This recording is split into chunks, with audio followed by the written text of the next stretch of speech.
আপনাকে কি করে ভালো না বাসি ইয়া রাসূলুল্লাহ।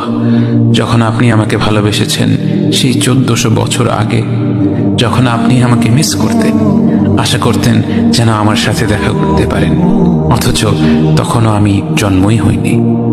সেদিন সাহাবীরা আপনার চোখে পানি দেখে বলল, ইয়া রাসূলুল্লাহ, আপনি কাঁদছেন কেন? আপনি বললেন, আমার ভাইদের খুব দেখতে ইচ্ছে করছে। সাহাবীরা বললেন, আমরা কি আপনার ভাই নই ইয়া রাসূলুল্লাহ? আপনি বললেন, না, তোমরা আমার সাহাবী। আমার ভাই হলো তারা যারা আমার পরে আসবে এবং আমাকে কখনো না দেখেও তারা আমাকে বিশ্বাস করবে। মৃত্যু শয্যায় শুয়ে আপনার অন্তরে এই চিন্তা ছিল যে আমাদের পরিণতি কি হবে। উম্মতি উম্মতি বলতে বলতে আপনি আপনার রবের নিকট ফিরে গিয়েছেন।